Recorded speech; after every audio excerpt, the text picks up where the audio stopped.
council meeting for June 11th, 2019. Clerk will call the roll, please. Odekirk. Hanson. Present. Sedlacek. Here. Gilson. Hildebrand. Wilson. Here. Bernsler. Yes. Nelson. Here. Let the record show we have a quorum. Next is the pledge. Please stand. I pledge allegiance to the flag of the United States of America and to the republic for which it stands, one nation, under God, indivisible, with liberty and justice for all.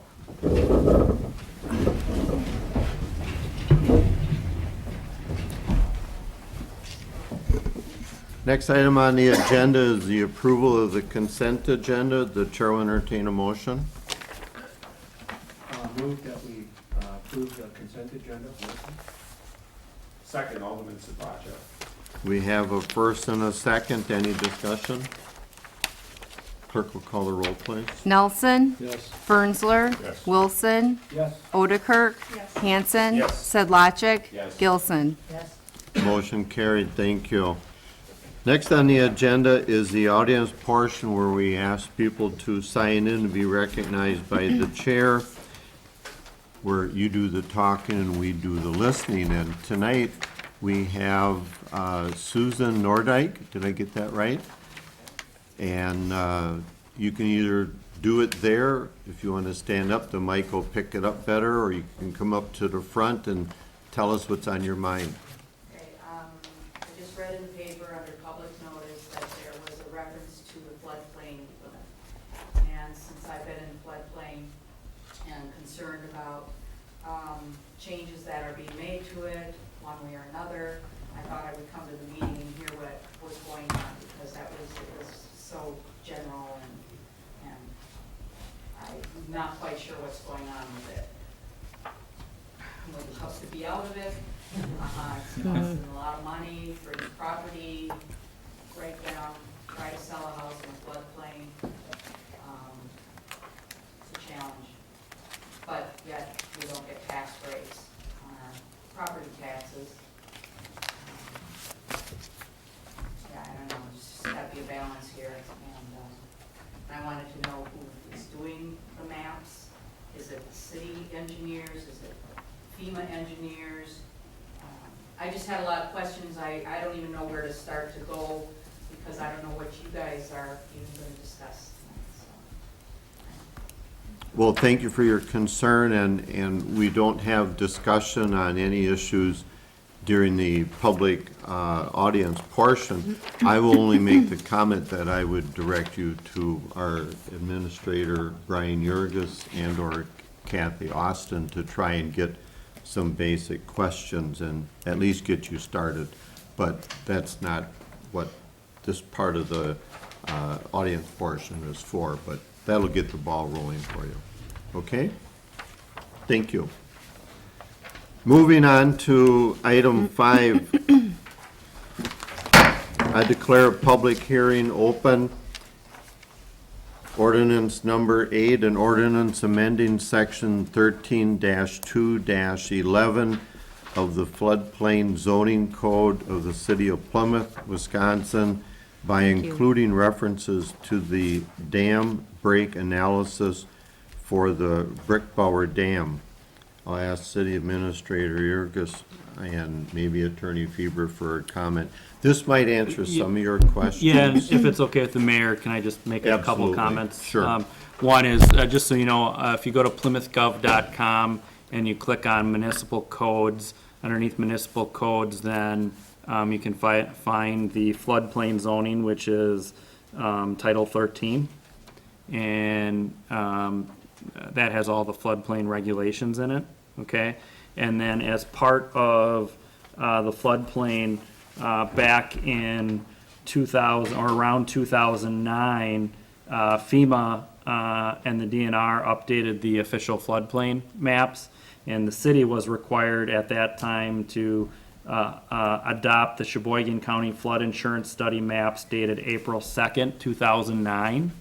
And so those maps are on file through the zoning administrator's office. Actually, right now they're in my office, but That's because I had to get them out to look at them.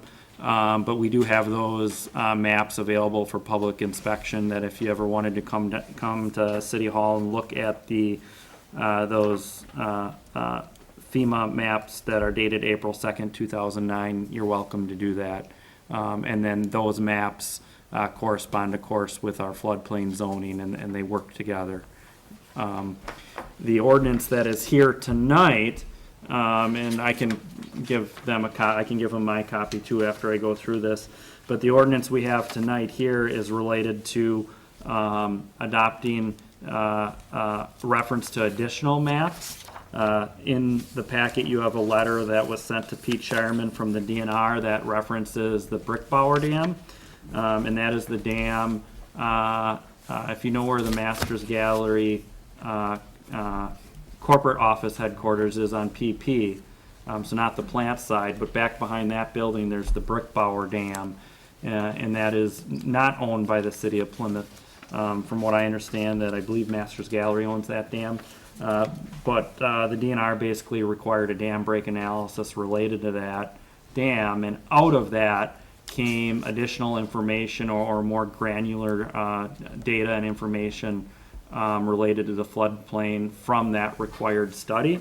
And as a result, per the letter, we're required to adopt the hydraulic shadow map titled Brickbauer Dam, the floodway data table, and the Brickbauer Dam hydraulic shadow profiles, which came through that study, and we have to reference those in our floodplain zoning in addition to that April 2nd, 2009 FEMA map. So this is kind of an extra set of information that has to be cross-referenced for this area along the mullet besides the normal FEMA maps.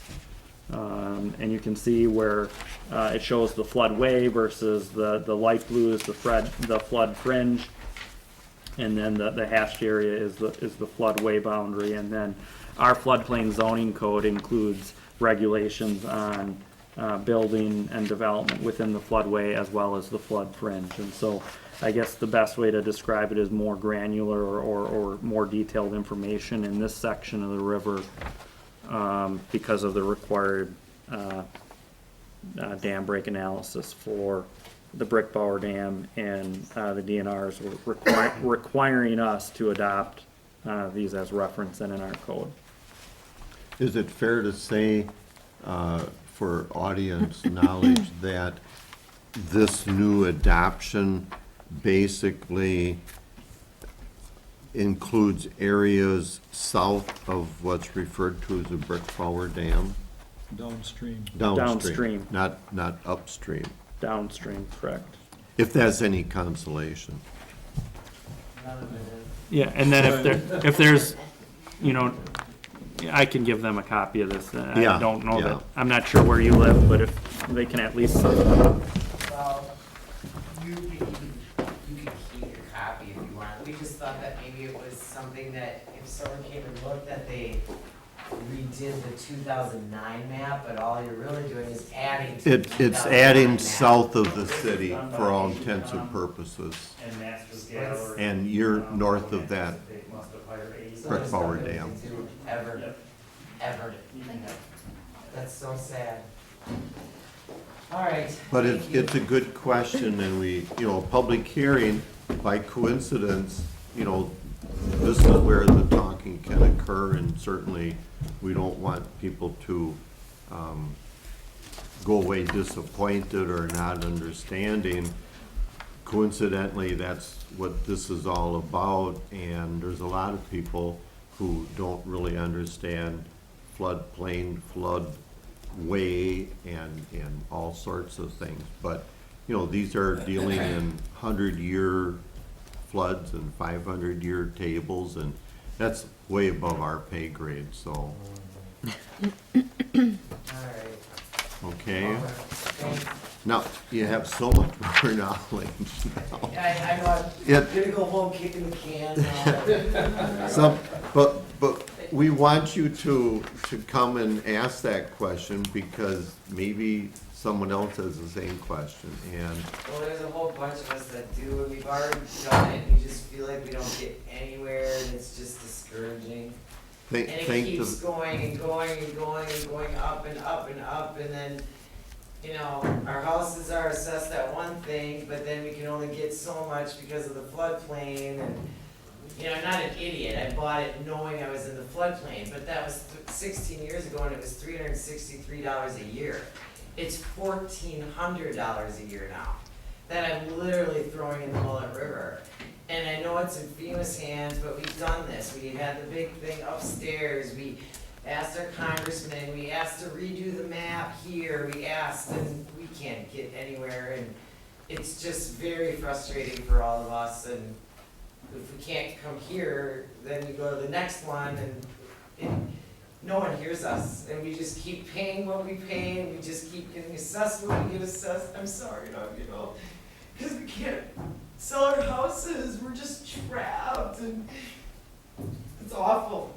But anyway, thanks. thank you for coming. Bye.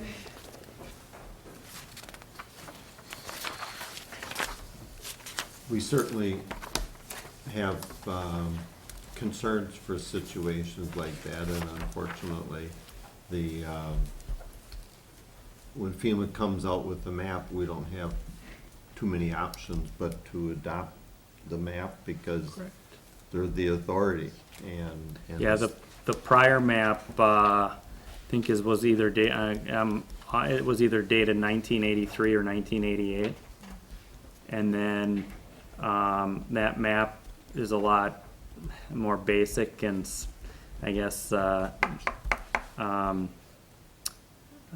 less, a smaller area was considered floodway than is today, because when the 2009 map came out, more areas along the river are considered floodway and flood fringe, which together that's the floodplain. Yeah, they expanded it, unfortunately. Yeah. Correct. So anyway, interesting public hearing. We have those. Any other comments for questions we might have, as this will, when the public hearing is ended, we'll vote on the required adoption of this new mapping. I declare public hearing closed. Chair will entertain a motion to adopt ordinance number 8 as written. I'll move that we adopt ordinance number 8 as written. Second, Alderman Sedlacek. We have a first and a second. Any discussion? Clerk will call the roll, please. Hanson, Yes. Fernsler, Yes. Sedlacek, Yes. Wilson, Yes. Gilson, Yes. Nelson, Yes. Odekirk. Yes. Motion carried, thank you. Moving on to item 6, ordinances. Ordinance number 9, an ordinance annexing territory from the town of Plymouth to the city of Plymouth. Administrator Yurgis, please. Sure, this is the ordinance related to the 3 properties on Highland, and it's formally annexing those. And then I just note that the approval should be contingent on the petitioners paying for the legal costs to go through the annexation process, which is $1,678. Okay, thank you. The chair will entertain a motion so we can discuss ordinance number 9 as written concerning the annexation of the 3 properties on, that's Highland, I believe. Correct. So move, Alderman Wilson. Second, Alderman Sedlacek. We have a first and a second. Any discussion? This is contingent on the cost. Make of- it Contingent on the cost being paid, yes. Right. paying the legal fees as, what was it, 1,678? 78. Thank you. Any further discussion? Clerk will Mayor, call. I would just add that, usually when we're talking about the annexations, a lot of times we have vacant land. In this case, you actually have, some residents living there. So these properties are going to be added to election ward 8, of the city. So I'm not sure which supervisory, our aldermanic district that is, but I wanted to point that out and make you aware of that as well. 8, or is that count? No, that's true. Election We Ward have, 8. we have 4 Which is districts, but we have aldermanic districts within the Three. district. Three. District 3. Yeah, District 3? so it would be 3. Yeah, 1, 2, yeah, that's 3. You could do more campaigning. Any other Count that questions? out. Clerk will call the roll, please. Nelson? Yes. Wilson? Yes. Birnsler? Yes. Odekirk? Gilson? Yes. Sedlacek? Yes. Hanson? Yes. Motion carried, thank you. Item 7, resolution number 16, a resolution declaring official intent to adopt a resolution extending the life of tax increment District Number 4 to benefit affordable housing and improve housing stock within the city of Plymouth. Administrator Yurgis, please. Sure, this was recommended from the Public Works and Utilities Committee. What this resolution does is it essentially establishes our intent or legislative record where we would plan on extending the life of tax incremental finance District Number 4 1 year. And that would actually happen in 2025, and the increment would come in most likely 2026. And based on the current increment of TIF number 4, that's about $2.2 million. And what the plan would be to do is set up a low-interest a housing revolving loan fund program where we can offer loans to homeowners to make home repairs. But it would also allow for loans for water or sewer lateral repairs as well. And so it's an opportunity where we can extend the TIF 1 year, collect those funds, and then 75% of the funds are used for programs that benefit affordable housing, and that's where a homeowner's monthly housing costs aren't more than 30% of their income. And then the other 25% can be used for general housing stock renewal programs. And so although 2025 is a long time from now, we'd kind of be saying this is what we're planning to do, and then we can plan for that. And then we can put together a loan manual in the next couple of years and eventually have the council adopt that. But it can also be considered technically part of our overall strategy for providing loans for laterals as well, from a long-term perspective. And the urgency for doing this is? Again, we'd be creating a legislative record, we would be saying we're intending to do this, and then, again, it helps us from a planning perspective, in the future, knowing that, well, yes, the TIF would normally have closed in 2025, but now it's not gonna close till 2026, so it's just for planning purposes. Exactly. Okay, good, thank you. Chair will entertain a motion so we can discuss. Move approval of resolution number 16 is printed. Second, Alderman Sedlacek. We have a first and a second. Any discussion, questions? Clerk will call the roll on resolution 16, please. Gilson? Yes. Nelson? Yes. Odekirk? Yes. Hanson? Yes. Birnsler? Yes. Sedlacek? Yes. Wilson? Yes. Motion carried, thank you. Moving on to resolutions number 17. A resolution of the City of Plymouth accepting a portion of road right-of-way known as Plaza Lane in the City of Plymouth. Attorney Fever? Thank you, Mayor. The Sheboygan County Treasurer's Office recently conducted an audit and discovered that there was a portion of Plaza Lane in the city of Plymouth located between Eastern Avenue and Kensington Avenue that the county records were still showing was owed by Dairy State Bank, which is the predecessor to Bank First National.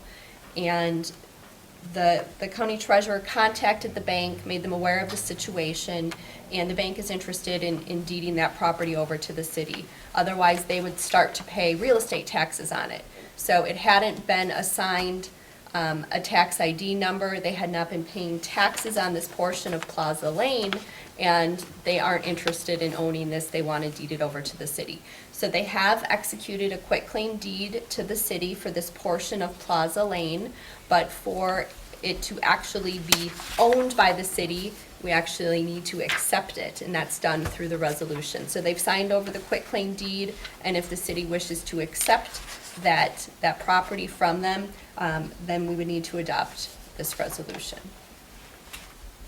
Thank you. The chair will entertain a motion so we can discuss.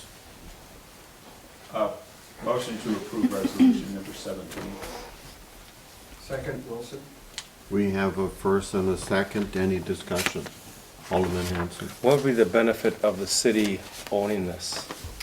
Well, I think the city intended to own it. There is an annexation ordinance from 1999 in which the city appears to have wanted to capture all of this, including this portion of Plaza Lane. What I suspect happened is that when this subdivision was created, that it was intended to show a dedication to the city of Plaza Lane, but that it either didn't adequately dedicate it to the city through the subdivision plat, or it was somehow missed in that process. So we're kind of just doing a cleanup here. But I think that the city wants to own Plaza Lane as their right of way, and certainly the bank doesn't want to be taxed on it. Have we, well, Kathy wasn't here, have we maintained it, plowed it, done all the et ceteras as if we did own it? Yeah, I mean, we plow it, Patrolled it. town parcel on Meyer Moore and the town parcel, but it's kind of where the city boundaries go, right? And if it does need to be improved, I'm expecting that the city would be the ones responsible and would want to own that portion of that property, or of that roadway. Any other questions? Clerk will call the roll. Wilson, Yes. Sedlacek, Yes. Bernsler, Yes. Hanson, Yes. Gilson, Yes. Nelson. Yes. Odekirk. Yes. Motion carried, thank you. Moving on to item 8, items removed from the consent agenda tonight. No items were removed. Item 8's not needed. Moving on to item 9, committee reports and actions. Item A, Public Works and Utility Committee recommendation from May 28th meeting. Approve the professional service agreement for riverfront improvement parking lot survey. Kapoor and Associates, total cost of $12,780. Funds to come from TID 5. I'll ask Director Austin for a short description, and I'll ask Chairman Sedlacek for a recommendation. So this would be for survey work on the West Stafford Street parking lot, so the one kind of behind like where the cheese counter is.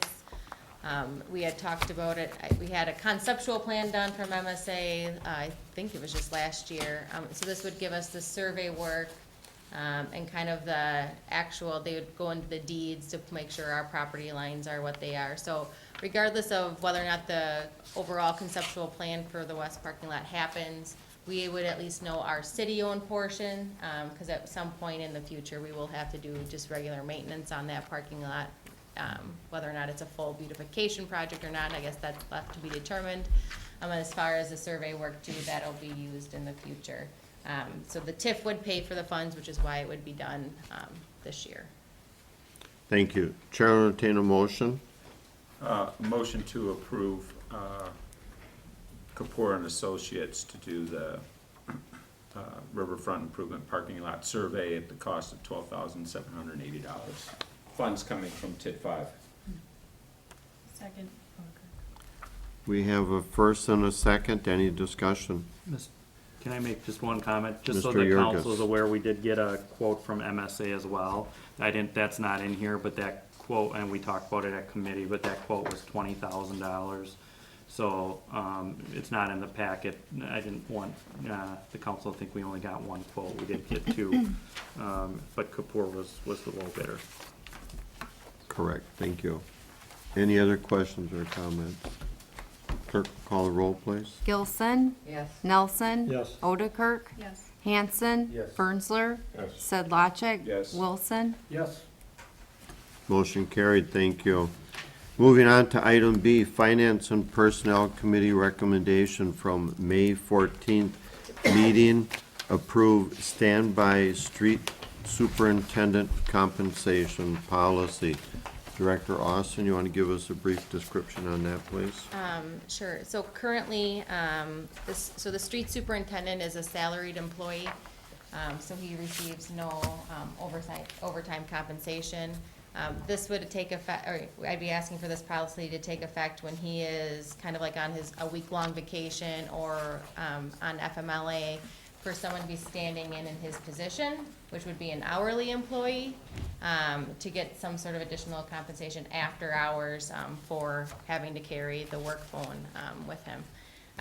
The policy, as you have it before you, does mimic how the electrical division has their standby pay, so it's kind of mimicking that. As well as, obviously, if for some reason, if he does not answer his phone calls, I do have it in there that then he would not be compensated for that time frame, as well as all the selected person has to be working with us for at least 3 years, and obviously not on a performance improvement plan, and then also would be by my approval as well. Thank you. Chair will entertain a policy, a motion so we can discuss. I'll move that we approve the standby street superintendent compensation policy. Second, Wilson? We have a first and a second. Any discussion?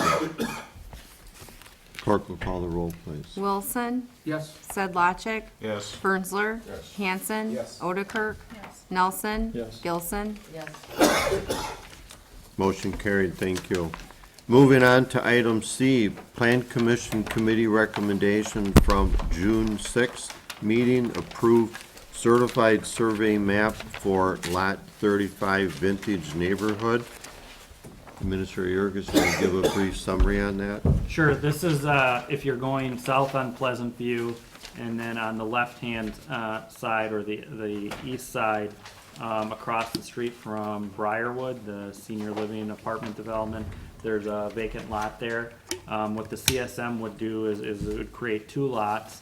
That land per Vintage Neighborhood was planned to be condos, and Andrew Nass has bought that property, and he plans on splitting it and basically building 2 duplexes.